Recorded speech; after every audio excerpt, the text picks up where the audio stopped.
están dos, tres jugadas adelante. Bueno, sí voy a capturar esta información, pero ¿cómo la voy a usar? ¿A qué fin quiero llegar?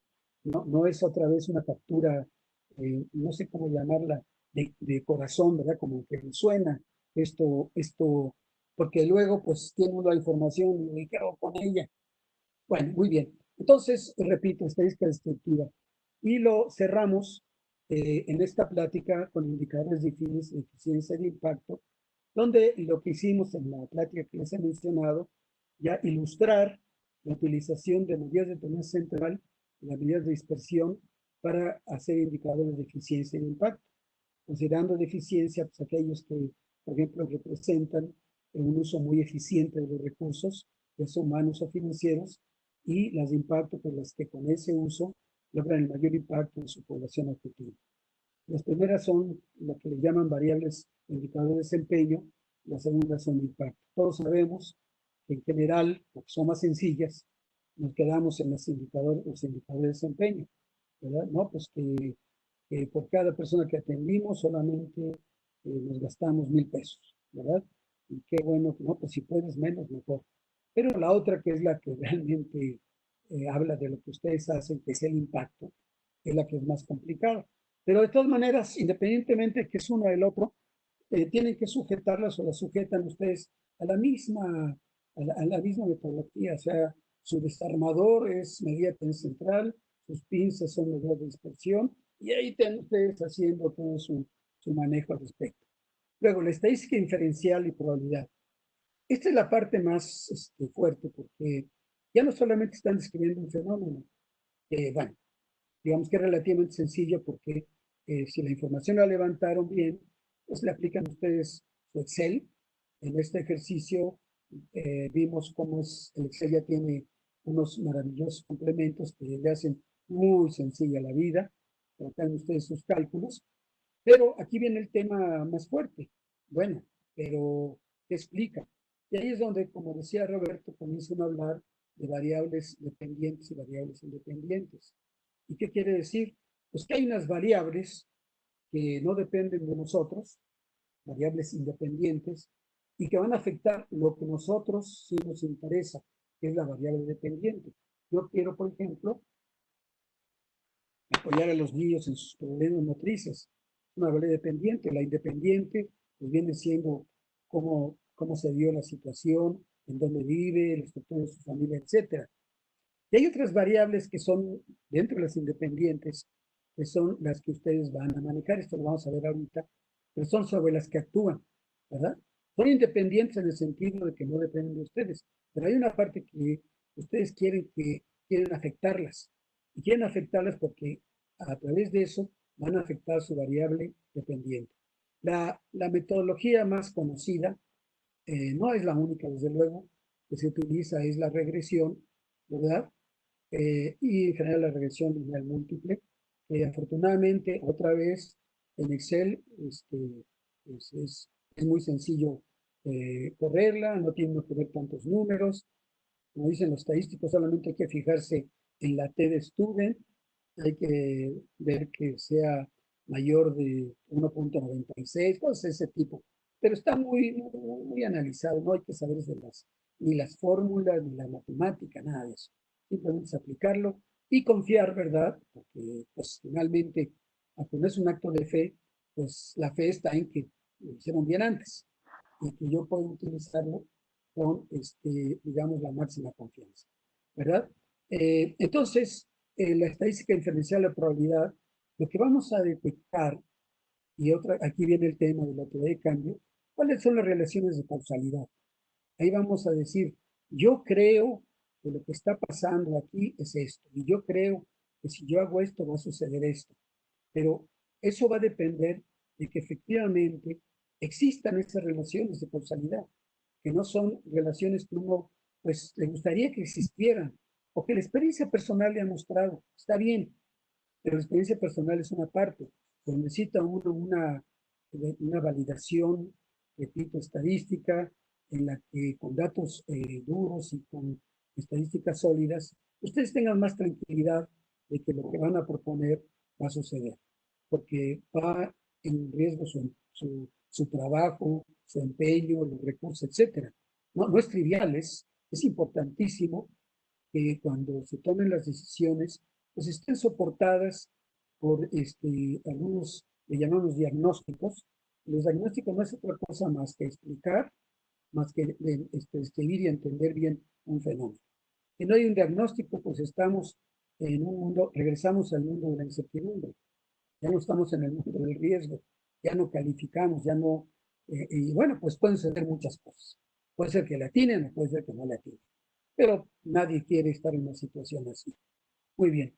Ahora, la estadística experimental es la que más se acerca a lo que ustedes están preocupados porque es al final del día una intervención. Yo voy a hacer, bueno, no puedo decir yo soy agrónomo, entonces yo recuerdo en Chapingo, cuando andaba en los aspectos de la investigación experimental, pues que hacía un cuadro latino, que tomaba tantas parcelas, que hacía quería hacer experimentos sobre, por ejemplo, el efecto del fertilizante sobre el rendimiento del maíz, etcétera. Había toda una estructura que nacía en la estadística experimental.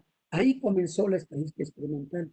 Luego fue creciendo y se llegó a las ciencias sociales, que tienen diferentes condiciones, porque en la estadística experimental, entre comillas, técnica, o no sé cómo llamarle, ustedes pueden mantener constantes muchos elementos. Por ejemplo, teníamos un testigo, cuando hacíamos la experimentación, bueno, a una parcela no le aplicaba yo fertilizante, ¿verdad? Entonces, pues ya comparaba a las que sí le apliqué fertilizante, a las que no le apliqué fertilizante, y sacaban conclusiones. Pero vean el caso, por ejemplo, de enfermos. Oye, pues tengo un enfermo al que le aplico un placebo, que no le aplico la medicina, a otros que sí le aplico la medicina, y ahí pues las consecuencias son absolutamente diferentes. Y lo mismo, el otro problema es que en ciencias sociales todo cambia. No pueden ustedes mantener constante. Y nosotros, por ejemplo, en economía nos enseñan que la elasticidad precio es la cantidad, es el cambio funcional de la cantidad demandada por el cambio en el precio. Ceteris paribus. Y ceteris paribus en buen español significa todo lo demás constante. Pero por amor de Dios, ¿dónde está todo lo demás constante? ¿Verdad? En ciencias sociales, pues, ¿cuál constante? Todo se está moviendo.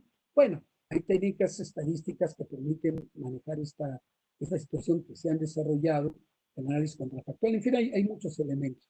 Pero repito, tienen que hacer su diseño experimental, tienen que definir su tamaño de muestra y tienen que definir sus pruebas de hipótesis, ¿verdad? El tamaño de muestra, como ustedes saben, puede ser proporcional, puede ser de media, se utiliza la Z, se utiliza la T, tengo que definir mi grado de precisión, tengo que definir mi grado de confianza, etc. Hay una serie de condiciones o parámetros que hay que tomar en cuenta y que determinan si pero curiosamente, el tamaño de muestra va a depender, y aquí regresamos al tema de dispersión, por ejemplo, de la varianza, que no es otra cosa más que la desviación estándar al cuadrado.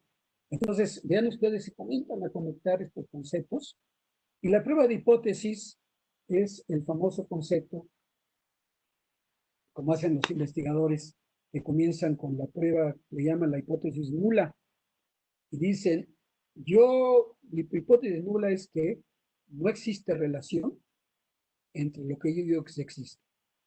O sea, el nivel de causalidad que yo quiero plantear, la hipótesis nula es que no la hay. Y mi hipótesis alternativa es que sí la hay. Ahora, a mí me gustaría, obviamente, rechazar la hipótesis nula, porque si la rechazo, quiere decir que estoy aceptando la que yo supongo, la teoría me dice que va a suceder. Entonces utilizo los llamados estadísticos, T, Z, T cuadrado, y finalmente hago una prueba, ¿no? Si T de tablas se está tratando, que T de calculado, entonces se acepta. Entonces, si ahí cometemos los llamados errores de tipo 1 y tipo 2. No voy a profundizar, pero lo que les quiero dar a ustedes una idea es que este tipo de instrumentos están muy relacionados. Hay otro instrumento que no incluye ahí, que es el ANOVA, análisis de varianza, que no es otra cosa que ver al interior de un experimento cómo se dan los niveles de la variabilidad, pero bueno, en su ya aplicación de su proyecto, ustedes ya lo pueden ver. Muy bien. Todo esto te los presento porque quiero integrar las tres ideas. La primera, de que tenemos variables cuantitativas y créditos continuos. La idea de que esto que está aquí expresado a través del procedimiento estadístico nos lleva a llegar a lo que, ¿se acuerdan con lo que comentamos? O sea, comenzamos diciendo, ¿por qué información? Ah, información porque quiero hacer lo que está dicho ahí. Bueno, pero ¿cómo lo logro? A través de variables estadísticas, son instrumentos y a través de un tratamiento estadístico. Y ahí tienen ustedes los dos elementos, ¿verdad? Tienen este elemento y tienen este elemento y entonces estos dos les permiten hacer un trabajo sólido, robusto, es bueno para ustedes, es bueno para su población objetivo y es bueno para todos. A lo mejor aquí no hay atajos, hay que hacer todo el camino, pero eso les va a dar a ustedes la tranquilidad que hicieron su mejor trabajo y sobre todo, como estamos en un mundo de las macro tendencias y ahora una de las macro o megatendencias más importantes, como ustedes saben, es la transparencia. O sea, todo lo que hacemos tiene que ser transparente. Tiene que ser, tenemos que hacer lo que le llaman nuestros compañeros sajones accountability. Tenemos que dar cuentas de eso. Y no es lo mismo dar una cuenta platicadita, pues mira, es que yo hizo que así era, y bueno, es que mi experiencia es que 30 años haciendo esto. Pues sí, pero ahora sí, como dicen en las finanzas, nos dicen, dame los números, ¿no? Dame los números. Muy bien. Ahora, yo quisiera aquí eh, eh, plantear que a final del día, ¿con qué información generamos nuestras bases de datos? Porque toda la información que vamos a capturar es una información que la tenemos que integrar. La tenemos que integrar en una base de datos que va a ser nuestro esquema, nuestro punto de arranque para hacer todo nuestro procedimiento estadístico. Es decir, necesitamos de alguna forma integral. Hay varias fuentes de datos, digamos, de fuentes de datos. Las propias, que son, por ejemplo, que ustedes generan la información, van a campo, consiguen la información, van a las clínicas o hacen sus análisis de encuestas, etcétera. Ustedes generan su propia información. Otra es cuando son datos de otras fuentes. Y ahí lo que siempre se recomienda es que lo que sean fuentes certificadas. Porque nuevamente Ah, vaya. las fuentes certificadas son las fuentes que les van a dar a ustedes también la tranquilidad a la hora de la transparencia. Oye, ¿por qué tomaste estos datos? Ah, mira, porque aquí la tal Secretaría o la Organización Mundial de la Salud o el Fondo Monetario o la FAO lo dijeron, o el INEGI ya lo certificó. Todos ustedes lo que quieren es precisamente tener datos certificados. Es lo mejor, no es tan fácil, pero es lo mejor. Y la otra es una mezcla de datos de otras fuentes y propias. Es lo más normal que sucede. Yo utilizo, ahí le puedo rogar si apaga su micrófono. Gracias. Este, entonces sería, repito, datos de fuentes propias, datos de otras fuentes y mezcla de datos de otras fuentes y propias y nos dan nuestras bases de datos. Vamos a dar un ejemplo de fuentes propias. Este es un ejemplo de una investigación que hizo mi hija sobre un evento que ella realiza cada año, bueno, este año no, por las razones que todos conocemos, que se llama Barra México, y donde conjunta a todas las empresas y los bares y los bartenders más importantes del mundo, y obviamente de México. Y entonces, lo que es como, digamos, una feria comercial de gran envergadura, en la última juntó cerca de 5,000 personas, etcétera. Pero dentro de otra de las grandes tendencias que están ahora, siguiendo la idea de las tres P's, recuerdan de People, Planet, Profit, las personas, el planeta y el beneficio económico, el provecho económico, ella consideró que era muy importante también tomar en cuenta la parte ambiental. Entonces, la investigación era preguntar a las personas que iban a participar si estaban dispuestas a compensar el tema de CO2 que se generaba por su traslado y por el proyecto mismo, de tal forma que ese recurso se pudiera dedicar, por ejemplo, a un proyecto de conservación. Entonces, se hizo el ejercicio, se armó la base de datos y fundamentalmente se le dio la opción a la persona que llegaran, los bartenders de todo el mundo, los representantes de las destilerías, los presidentes, en fin, todo este mundo, digamos, tan amplio de este tipo de actividad, que pudieran hacer una pequeña aportación para compensar, y se le dijo para qué era. Y entonces, de los resultados, el objetivo fundamental de su investigación, que fue su tesis de maestría en Holanda, fue determinar cuáles son las variables que ahora sí ya estamos utilizando. Fíjense, ya generó una información, ya va a tratar de describir esa información y va a tratar de explicar cuáles son las variables. ¿Cuál fue su intervención? Su intervención fue lo que le llaman el nudging. En inglés el nudging quiere decir un empujoncito. Te doy un empujoncito para que, no te estoy obligando, no te estoy haciendo gran. Oye, ¿qué te parece si apoyas este proceso, verdad?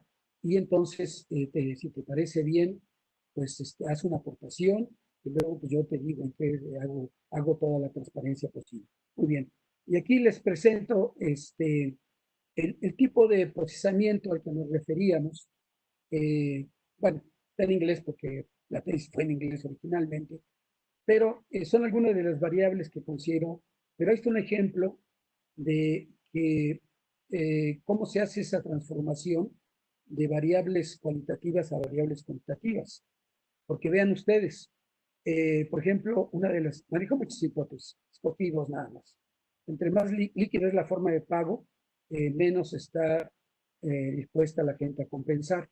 Entonces, si a ella capturó, se pagaban con tarjeta, con PayPal, con Oxo Cash o con Stay. Y entonces su hipótesis de trabajo, una de sus hipótesis era otra, pero tuvo que convertir, tuvo que darle, asignarle un valor a cada una de estas para convertirlas en una especie de variable, que sería variable cuantitativa discreta, ¿verdad? Fíjense, ya la pasó de una variable cualitativa nominal a una variable cuantitativa discreta, y eso ya lo puede operar sin ningún problema con el material estadístico. Otra variable que utilizó, vinieron gente de bares, restaurantes, hoteles, marcas, organizadores de eventos, importadores, etcétera. Y la hipótesis es que entre más cerca se está del cliente, es más probable que compense. O sea, es más probable que los compañeros que están en la barra o atendiendo en los restaurantes estén más dispuestos a compensar que aquellos que pues son de asociaciones, digamos, de segundo o tercer piso. Muy bien. Este es un ejemplo, nada más tomé un pequeño screenshot de la base completa, y vean ustedes que hay, están las variables expresadas en dos niveles. Hay variables que son, digamos, de carácter cuantitativo, y hay variables que son de carácter cualitativo. Por ejemplo, el email. El email es una variable absolutamente cualitativa, pero hubo que darle una cierta conversión a cuantitativa porque hay que identificar, por ejemplo, ahí la hipótesis era que 10 personas con Hotmail, es más antiguo, estarían menos dispuestos a compensar a aquellas personas, digamos, con servidores más nuevos que están sobre esto. Obviamente, no es evidente que habría, por ejemplo, ahí lo tienen ustedes, el segmento de la industria, la edad. Claro, uno esperaría que entre más jóvenes, las personas estarán más dispuestas a compensar. Acuérdense, es totalmente voluntario, es una cantidad pequeña, pero refleja un cierto comportamiento. Otra, las personas que venían, por ejemplo, de países de habla española, estarán más dispuestos a apoyar personas que venían de países de habla inglesa o que hablaban inglés como segunda lengua, como sucede, por ejemplo, en Europa. Lo mismo el género, ¿verdad? Ya son las tres opciones, el tipo de pago, son como 50 variables.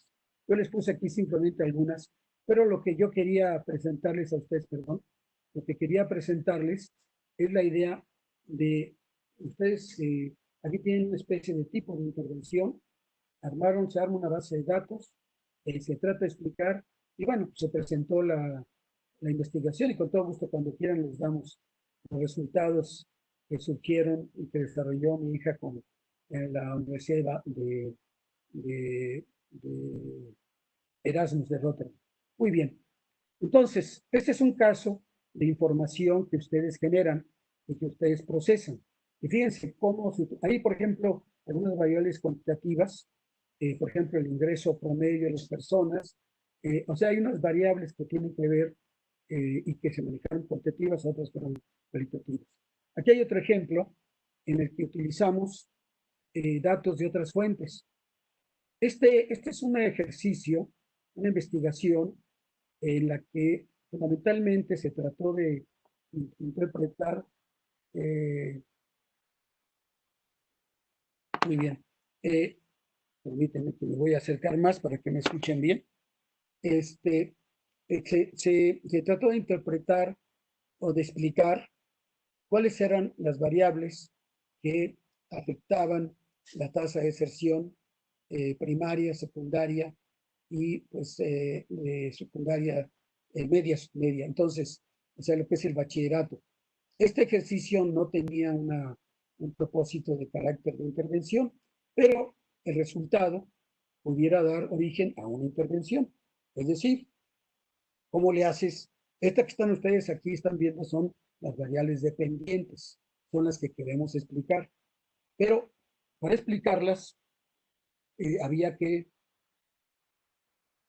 tomar una serie de decisiones de mucho tipo. La primera y más obvia es la granularidad, es decir, vamos a hacerlo a nivel nacional, vamos a hacerlo a nivel de municipio, o como lo hacen los compañeros que trabajan en estos temas, normalmente se van a nivel de escuela, van a una escuela, hacen un estudio de caso. Pero para este ejercicio en particular, pensamos que era buena idea manejar la única unidad de captura de información que existe en México, para la cual hay homogeneidad. Yo trabajé muchos años en una entidad que se llamaba la Comisión del Balsas. El Balsas es una cuenca hidrológica que tenía la ventaja que pues, el río surgía, desembocaba y todo el área por la cual iba la cuenca tenía condiciones agroecológicas muy parecidas. Entonces teníamos sentido de la planeación. El tema es que cruzaba varios estados. Así era la del Coatzacoalcos, la del Pánico, la del Grijalva. El gobierno mexicano en aquel entonces decidió que esa unidad de planeación era muy complicada y que la verdadera unidad de planeación, sobre todo con fines presupuestarios, era la entidad federativa. Y a partir de ahí así se constituyó, desaparecieron las comisiones y ahora toda la construcción de datos que tenemos, la más completa es a nivel de entidad federativa. Entonces, eso eh, digamos, existe también a nivel municipal, pero igual a nivel municipal en algunos casos sí, en otros no. Y a nivel nacional, pues está interesante, pero pues, a nivel nacional es demasiado genérico. No puede uno encontrar las diferencias. El otro tema, otra decisión muy importante, es lo que se llama, si las decisiones sobre datos que le llaman de series de tiempo o datos de sección cruzada. Es decir, por ejemplo, para los contadores, ellos saben que hay lo que se llaman los estados financieros, ¿verdad? Pero que hay una parte que son los estados de resultados anuales y que finalmente se ven en el balance. Uno es la película y otro es la fotografía. Entonces, en el caso de investigación, uno tiene que preguntarse, ¿lo quiero ver como una película? O sea, lo que va pasando a lo largo de los años, o si no puedo verlo así, por razones de información o lo que ustedes quieran, puedo hacer una fotografía, le llaman una sección cruzada. En este caso se decidió un análisis sección cruzada. Para un año específico se determinó para todas las entidades del país capturar la información para ese año y entonces ya tenemos una investigación de sección cruzada. Entonces, esta base de datos tiene varias características. La primera es la unidad de captura de información es el Estado. La segunda es de sección cruzada. La tercera, como van a ver ustedes, es de datos secundarios. O sea, no se fue a uno a capturar información a las escuelas. No fue a preguntarle a los muchachos, no, no. Esto es, bueno, puede ser complementario, pero no fue en este caso. Entonces, ahí van viendo la toma de decisión que tienen que hacer en su proyecto de investigación. Esto se construye la base de datos y aquí lo que quiero ilustrar es otra vez en los diferentes tipos de variables cualitativas y cuantitativas. Y aquí se complica un poco la historia porque las variables, hay variables sencillas y hay variables complejas. Por ejemplo, la variable es el dinero que yo gano o la variable es la tasa de crecimiento del dinero que yo gano. La variable es, por ejemplo, la calidad con que arranca mi empresa o la variable es el cambio porcentual en el nivel de calidad.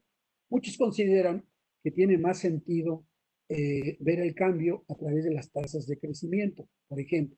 Otro dice, no, dame el valor absoluto, ¿verdad? Entonces, todas esas son preguntas que ustedes tienen que estar respondiendo.